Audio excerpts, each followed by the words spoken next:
Hey guys, this is the first episode of a YouTube series I'll be doing on this truck. It's a 12-valve swap, 2004 Chevy Silverado. I did all the work to this pretty much on my own. And before you say it, I know that there's better swaps out there. I know that you would have done things differently. I know that this truck is a piece of junk. I know it's rusty. I know the wiring's a mess. I know. So don't worry. I didn't use the factory gauge cluster in this truck. So there's no engine harness. There's no computer. There's no transmission harness.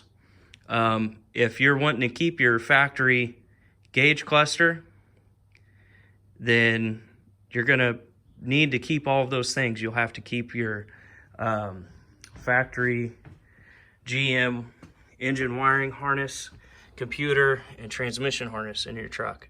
That's what I have laying right here. It was messed up to begin with, and my gauge cluster was messed up. A new gauge cluster is a few $100s, and to fix the wiring that I had issues with, it would have been a nightmare. So I opted for buying my own gauges, making my own cluster, and it took a lot of pain and suffering out of the wiring for this truck. So as I said, this will be a multi-part series. If there's anything I don't cover in this video, I will cover it in future videos. So, follow along, subscribe to me, do whatever you want to do. But I should be constantly posting information and answering questions and trying to let you guys know as much as I know about this swap and help out as many people as I can who are planning on doing this swap, or you're halfway through it maybe and you need some help. Ask me questions. I'll be sure to answer them. I'm going to assume that people watching this video found me on TikTok. I've posted a lot of information and videos on TikTok about this already. So let's get into it. I used a 95 12-valve P-pump Cummins. That's a second gen Dodge Ram. The truck was shot. It was rusted out. I bought the whole truck for $1,200, and I pulled the engine, I pulled the intercooler, I pulled a bunch of other stuff I needed for this swap off of that second gen parts truck, and then I sold parts off of it and I scrapped it, and so I'm really only like $700 in this 12-valve. That is almost unheard of. So I like to think I got a pretty good deal on that. I did this swap in 6 days. 6, 12 to 14-hour days. Had it running and driving.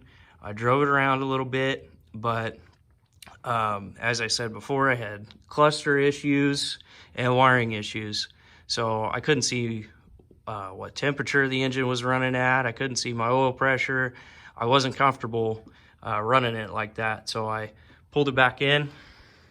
Pulled it apart. I made up a gauge cluster for it. I used a piece of sheet metal, cut it out, matched the size and bolt holes of the original cluster, and here she is. They're glow shift gauges. Yes, I know you hate glow shift, and I should have used auto meter. These were cheap. I gave $600 for these 6 gauges, plus the water temp sensor, the oil pressure sensor, and this GPS sensor that feeds your speedometer.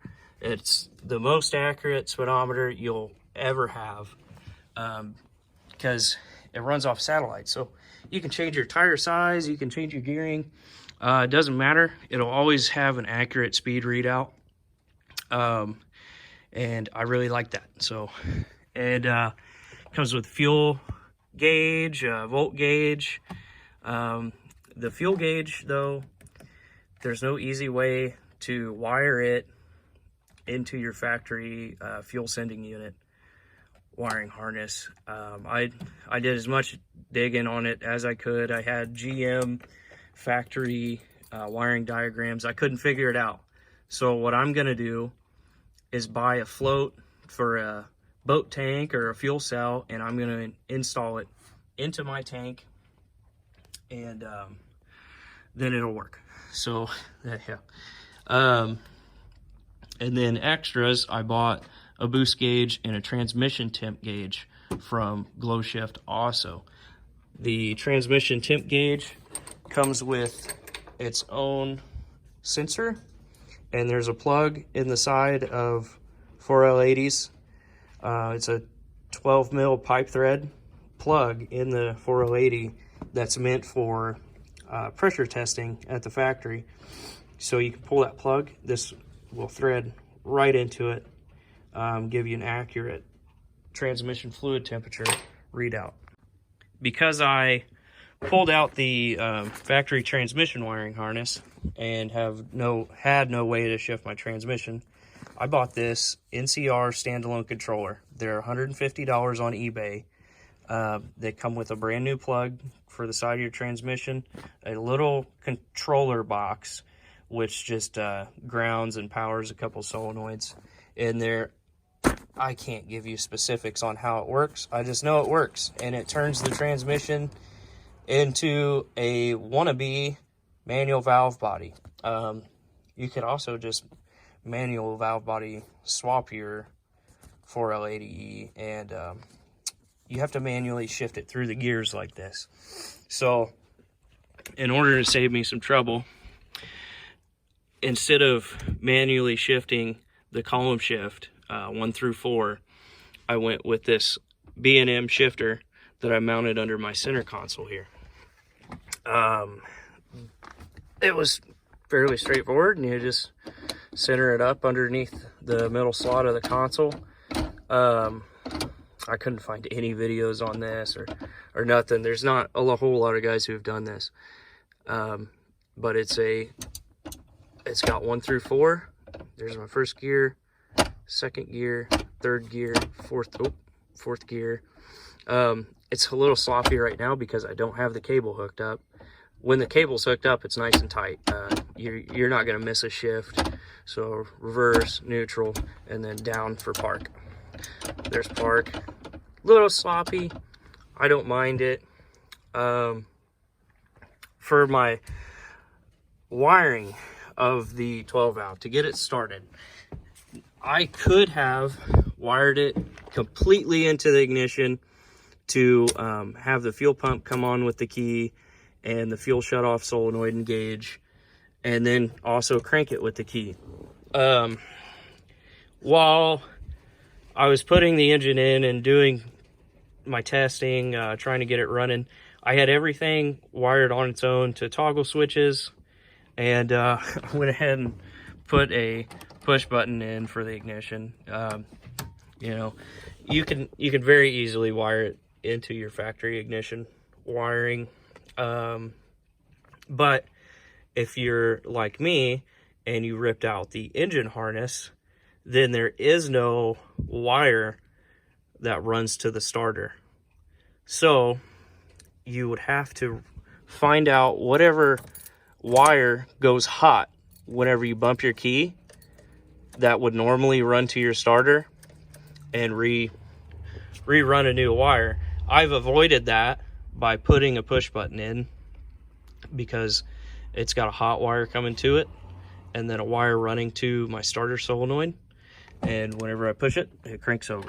Battery's disconnected right now. Super simple.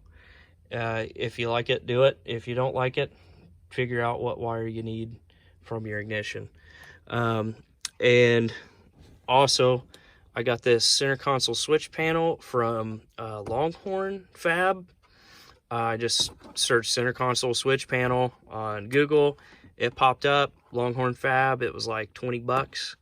So I have my fuel pump, my fuel shutoff, and some accessories that are running from that toggle switch. I wanted to keep them off the ignition because I have ignition problems also. This factory ignition sticks, and I would have had to replace it, and that's another $100. I already had them wired to toggles anyway, so I left them like that. And it's got the old jiggle to turn, because see right there, won't turn. Oh, got it to break free that time. Nope, not turning.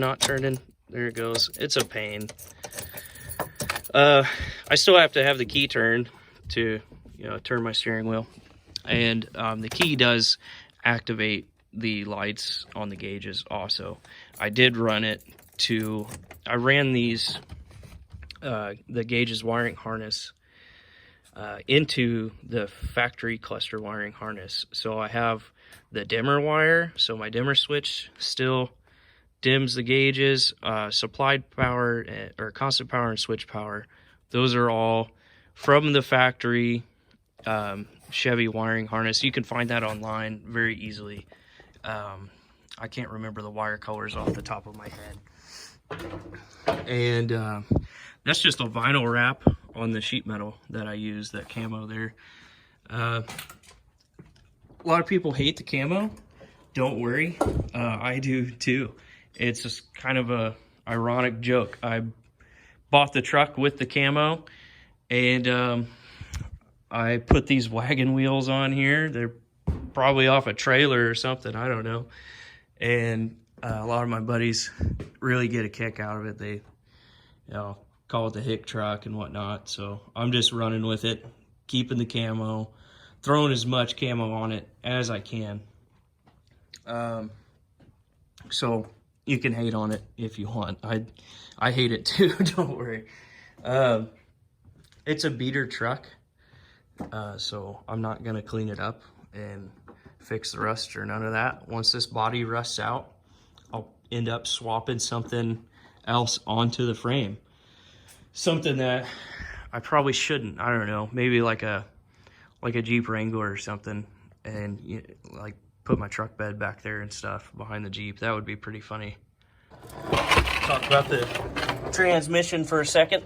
It's the factory 4L80E with the factory GM 177,000 mile torque converter in it.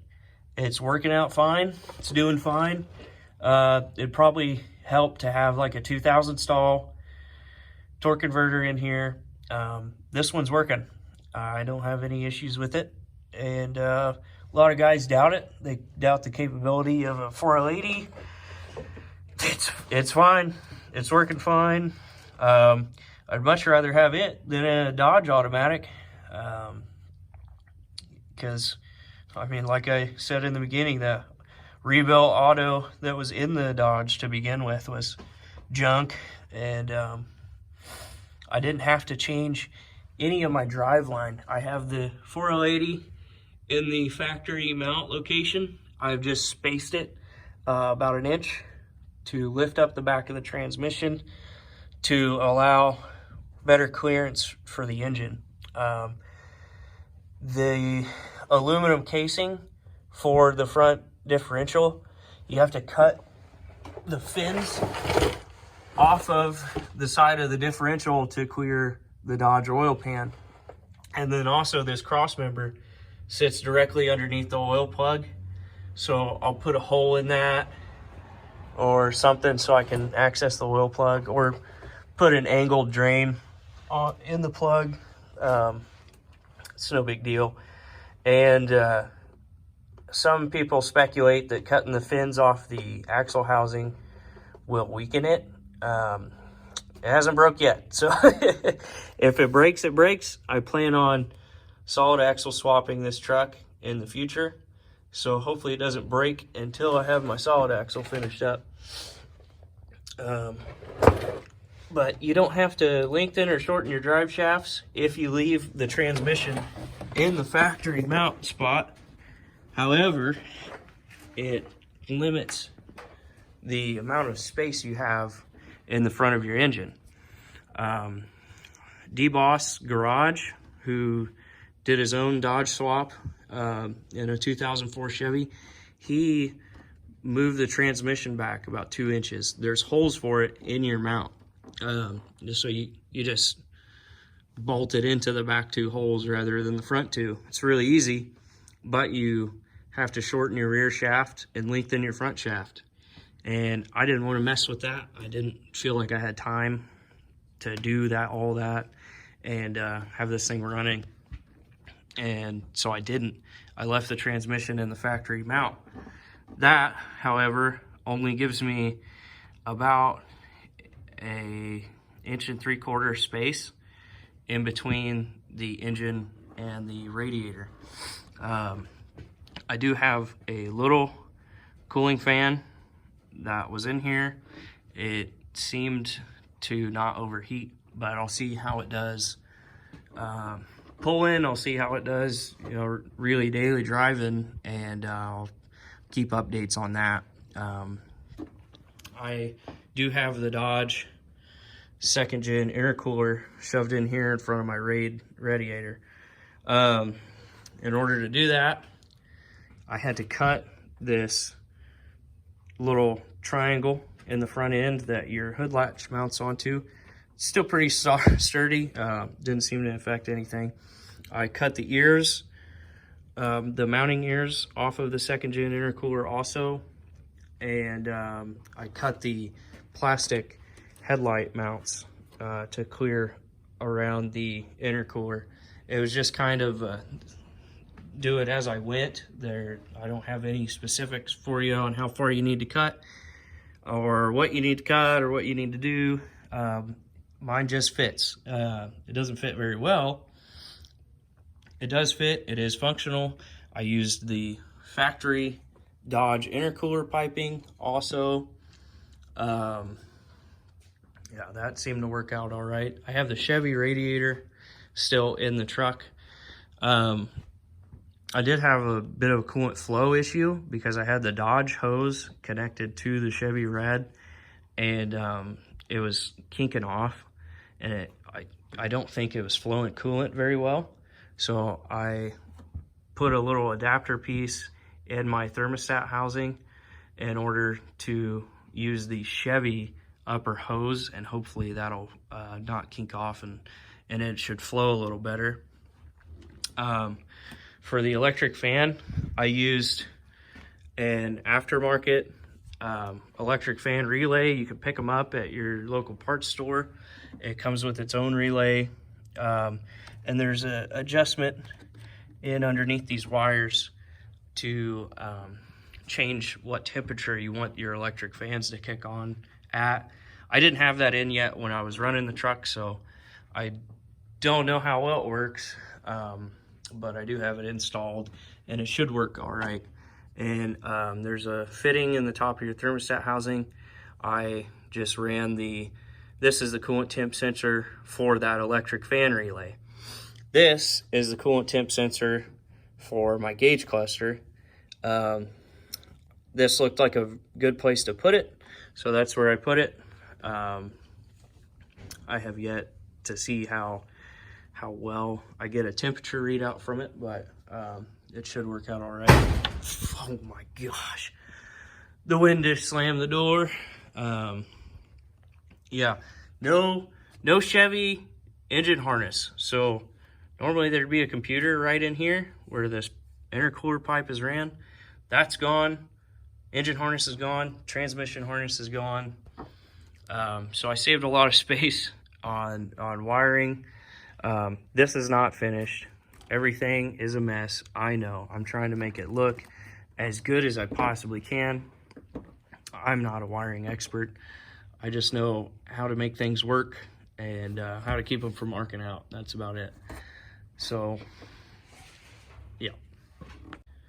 So that's a very sloppy, brief overview on my Cummins swap, but I will have many more videos coming out on this truck while we're up here. The factory Chevy hoses mount perfectly for the heater core, mount perfectly to the Dodge lines. run into the heater core. So that worked out really good.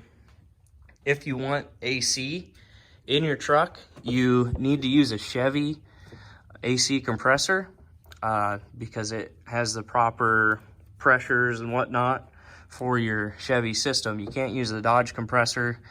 It just won't work. I don't think, I think it over pressurizes or maybe under pressurizes the system, and it won't flow your Freon. So you take a Chevy compressor, pop the clutch off of it, take the Dodge clutch, mount it to the Chevy compressor so you can run your Dodge serpentine belt on that compressor. And then you have to make it mount, you know, where the factory Dodge one mounts down in there. It seemed like a pain in the butt at the time, so I did not do it. But I kept everything. I kept my condenser, I kept all my lines, and I kept my compressor. So maybe in the future, I'll do a video on that. It's not going to be anytime soon.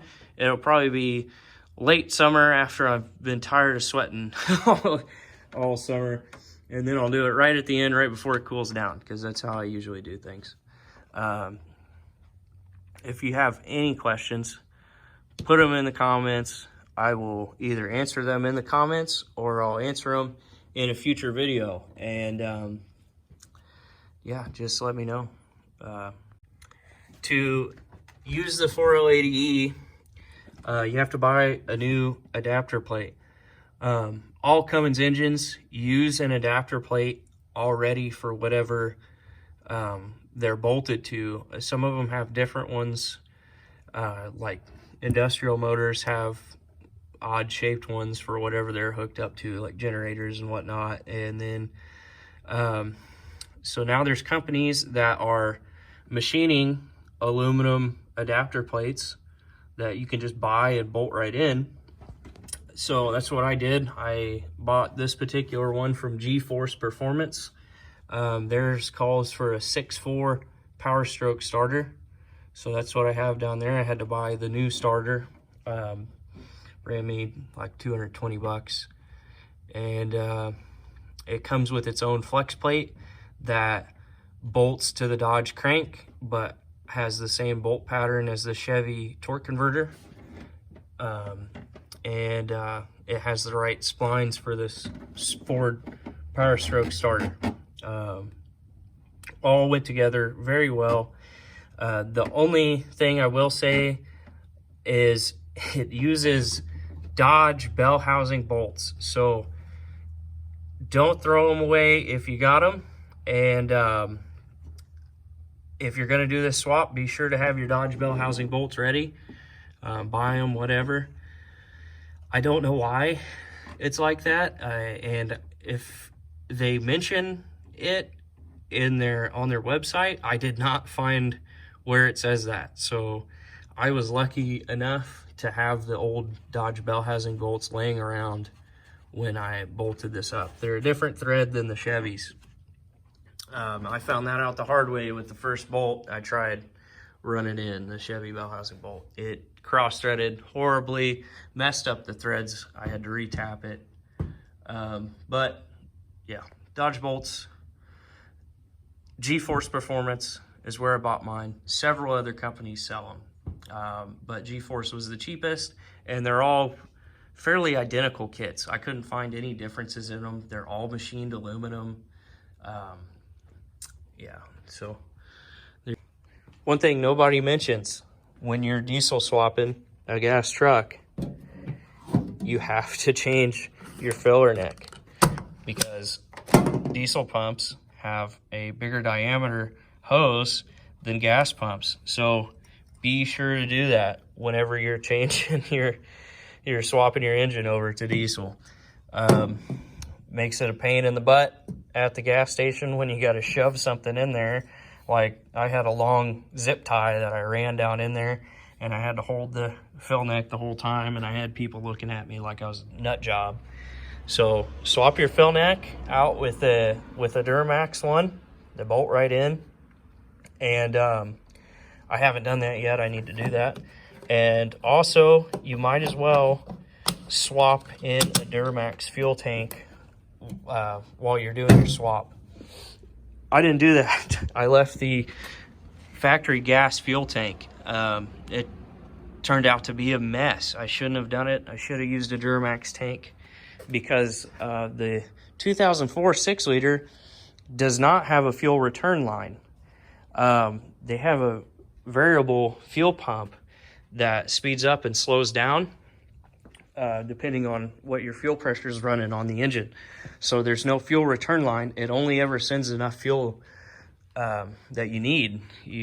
So I had to run my own fuel return all the way back and shove it into the tank and secure it and silicone it. And also the fuel pump on the gas fuel pump doesn't produce enough volume of fuel. You'll have more than enough pressure, but not enough volume. And volume's more important than pressure for this engine. You need a lot of fuel. It could be trickling out at a really high pressure and the engine still won't run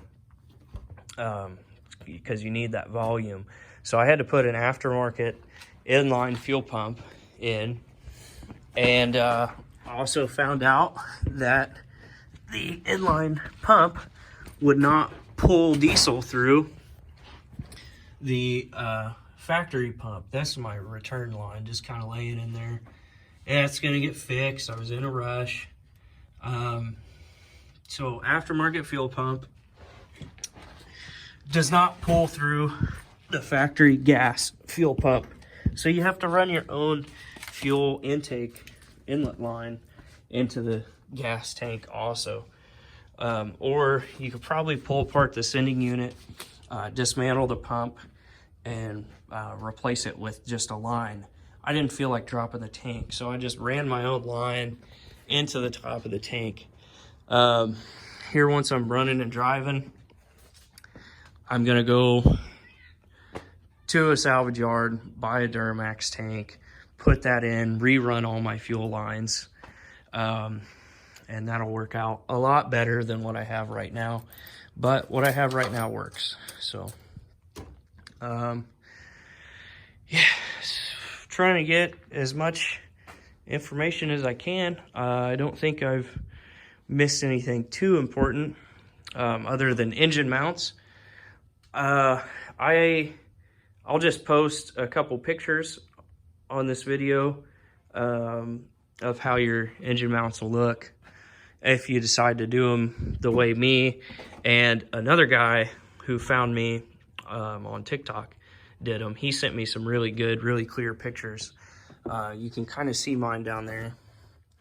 But basically it's just 1/4-inch plate from the Dodge factory mount to where the Chevy factory bolt holes for their engine mounts are.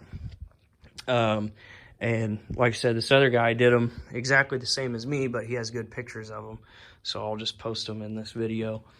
And they're solid. They're not gonna break.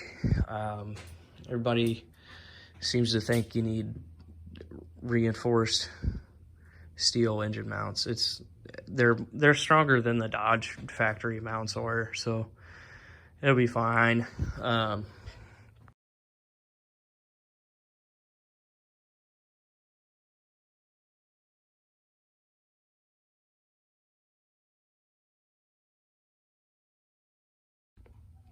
So yeah, go follow me on TikTok. It's 12 Valve Silverado, same username as this one. You can follow me on Instagram. I got another page, 12 Valve Silverado. It's exactly the same, or sorry, 12V Silverado, same as this YouTube. So I'll be posting a lot of videos of this truck, and I'll post some videos of my other projects as I get them going, like my 35 Plymouth Rat Rod. I got a 1990 Jeep Comanche. I'm going to be doing a bunch of work too. 99 Jeep TJ that I'll be LS swapping, and also a 2001 XJ that we have that I'm going to be doing some work to. So let me know any of your questions. Let me know any suggestions on videos. Let me know what you want to see. So thanks.